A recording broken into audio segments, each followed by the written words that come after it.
Sadly, she was declared deceased on arrival at the hospital.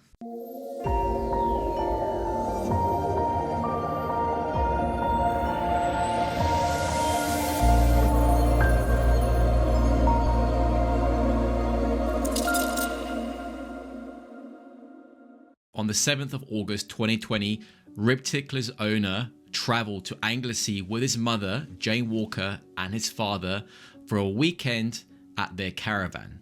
The following day, 8th of August, the weather was good, so Rib Tickler's owner contacted his friend, the rib driver, and arranged to meet him and his family later that afternoon at Menai Bridge to go out onto the water. At about 16:30 local time, Rib Tickler's owner and his parents arrived at the Porth-y-Rach slipway and launched the rib. At about 17:30, the rib driver arrived at the slipway with his family and 2 personal watercraft. During the next hour, members of the rib driver's family took turns riding the PW, personal watercraft, and occasionally rafted alongside Rib Tickler to share drinks and chat with the rib owner and his parents. We're just going to take a moment to thank Kamikoto Knives for sponsoring today's video. Kamikoto makes great Japanese steel kitchen knives using traditional techniques from Japan. Kamikoto builds on the legacy of over 800 years of Japanese technology and expertise in creating the steel to make knives that have been meticulously handcrafted using traditional techniques that date back to the Edo period of Japan. Each knife comes in a beautiful heavy-duty ashwood box. It makes sure that the knife is stored safely. It also makes Kamikoto a great gift because of the wooden box the knives are presented in. Because of their single bevel edge, Kamikoto knives can achieve an unbelievably sharp edge you just can't get with other knives. And right now, Kamikoto are offering my viewers $50 off on any purchase with discount code super-yacht. So go to kamikoto.com/super-yacht to get your knife set and help support the channel. Thank you to Kamikoto for sponsoring this video. The rib driver and the rest of his family sat on the slipway, enjoying the fine weather. At about 18:30, the rib driver joined Rib Tickler's owner on board the rib. They then left the Menai Bridge area through the Swellies with the PW, which were being ridden by one of the owner's sons and his niece. The PW riders carried out various high-speed maneuvers such as wake jumping as the group made their way to the Plus Nude National Trust property, where they stopped and rafted together. After a short while, the PW riders set off towards the Britannia Bridge, with Rib Tickler following on behind. During the transit back through the Swellies, the PW rider dropped back behind Rib Tickler and started to zigzag and jump across its wake. When they reached Porth-y-Rach, Rib Tickler's owner asked his friend if he wanted to drive the rib. His friend accepted the offer, attached the engine's kill cord, and took the helm. Rib Tickler's owner was standing on the port side of the rib's center console, and his friend set the rib on a northeasterly direction towards Bangor. The owner's father was sitting on the port side of the rib's aft bench seat, and his mother was sitting on the starboard side of the bench seat, facing slightly to port. While steering Rib Tickler on a straight course, the rib driver began to increase speed, and within a couple of minutes, the rib was close to full throttle and traveling at around 25 to 30 knots. At 19:28, a member of the rib driver's family, who was following behind Rib Tickler on one of the PWs, positioned herself for a high-speed diagonal run from left to right across the rib's wake. As she accelerated forward and hit the wake, the rib driver looked over his right shoulder and, believing it clear, made a sharp turn to starboard. Rib Tickler's owner, who had also looked over his right shoulder, saw that the rib was cutting across the path of the PW and shouted a warning. The PW rider was unable to take avoiding action, and the PW and Rib Tickler collided. The PW hit the rib owner's mother and knocked her sideways from the starboard side of the aft bench seat and onto her husband. The PW also made contact with the rib's aft A-frame before pivoting and sliding down the starboard side, landing upright in the water with the rider still on board. Following the collision, Rib Tickler's owner took immediate control of the helm and headed towards the slipway. His mother was lying unconscious on the bench seat with her husband attending to her. The rib driver called 999 and asked for the emergency services. As Rib Tickler approached the slipway, the rib owner's mother regained consciousness. While waiting for the emergency services to arrive, the group recovered the rib onto its trailer at the bottom of the slipway. Within 12 minutes, 2 North Wales Ambulance Service paramedics had arrived on scene and began assessing and then treating the casualty on board the rib. At 20:08, an ambulance arrived and the rib's owner's mother, who had again become unconscious, was transferred from the rib onto a trolley and then into the ambulance. Sadly, she was declared deceased on arrival at the hospital. The rib driver, who was helming the rib at the time of the accident, and the PW rider were breathalyzed following the accident and found to be under the alcohol limit for driving on the road.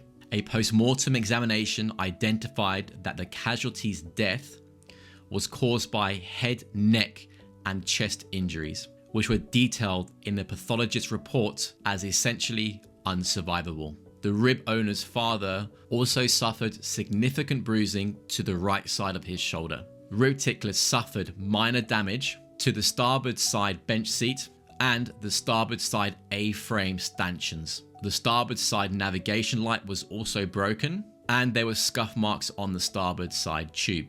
The PW also suffered minor damage to the gel coat and the fender strip on the port side. Another devastating accident. Personally, we've had 1 or 2 accidents with jet skis in the past. I'm not a fan of jet skis. Although they are a lot of fun, I get it. They are a lot of fun if you're enjoying. But the issue is people that are inexperienced don't understand the risks involved in operating a personal watercraft like a jet ski. Nowadays, these things are something like 700 to 800 horsepower per ton, right? And you're giving it to someone who has little to no experience to operate. For me, it's the same as giving a learner driver the keys to like a McLaren supercar or a Ferrari supercar with, 600, 700, 800 horsepower. Would you do that? Definitely not. The issue that we have is every year there is more and more personal watercraft on the water. There's more boats on the water. And I find that with inexperienced vessel operators, they don't understand the risks, and it's not their fault. It's just lack of experience.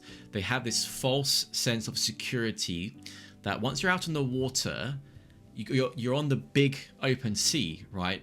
So you feel that the chance of collision with another vessel is minimal.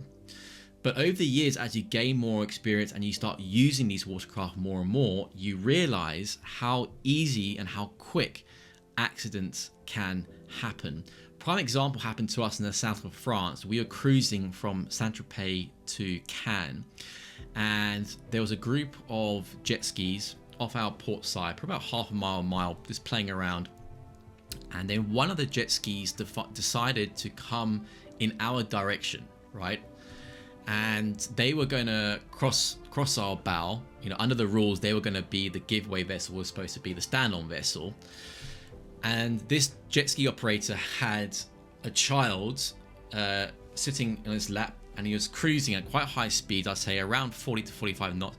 And he was looking the whole time to his left, to his port side. And we were coming from a starboard side, and he was looking at his other friends on the jet skis. Okay, I had to take action to avoid him, right? To avoid a collision. And the moment that he turned his head to the right, he didn't realize we were there. Okay, and we weren't a small boat, right? And then he took the action. And from that point, I realized the dangers that jet skis have the false sense of security they give to their operators, right? And a lot of times when you are a charter yacht captain and on board you have these jet skis, and I know what a lot of you is going to say, well, give the charter client what we call the learner keys. You have two keys. The learner key gives you a percentage of the power, and the main key gives you the full range of the power. You know, but a lot of these charter clients know that there are two keys before coming on board. And when they're paying the money they're paying to charter these yachts, to persuade them to take the learner key is very difficult, right? And the training they do, a lot of these yachts, they have what we call the RYA onboard training. So they do a few hours in the morning, and then they can operate the watercraft. So the question is to ask yourself, you know, would you give, again, the keys to a supercar to an individual that's done a couple of hours of training in that car? I don't think you would. But anyway, the reason I'm so negative towards jet skis is from personal experience, what I've witnessed, what I've seen over the years, the amount of deaths they cause, how dangerous they are. In the past, whenever I have a charter client on a jet ski, I have that anxiety feeling, you know, in the pit of my chest, and it goes away once they're off the jet ski and the jet ski's back on board. So never been a huge fan. I understand that they're a lot of fun. This accident, I feel very sorry for the for the PW operator, a 17-year-old girl. She only was having fun with her friends and family, and sadly, the mother of the owner of the Rib lost her life. And these things happen like that. And as they were saying in the report, they've done this multiple times, you know, what's called wake jumping. So the boat cruises along, and it's cruising along, it creates a wave, and it's fun to jump the wave with the jet ski. And like in all these reports that we've been doing, you know, you may have done it 99 times and never had an issue, and all it takes is one little mistake and it can be fatal. So for all the new upcoming crew, it is critical to understand the dangers of these personal watercrafts, the dangers of working on board super yachts. Although there are safety management systems implemented, you know, we can still make mistakes. So make sure you are safe out there. Again, my condolences to the family and friend of this lady that lost her life. These accident reports that are issued by, you know, organizations like the MAIB, the Marine Accident Investigation Branch, the Maritime Authority of the Cayman Islands, these reports are critical for the future of boating, yachting, and making our waters safer and making our operators safer. I do hope you join me next time, and I look forward to seeing you then.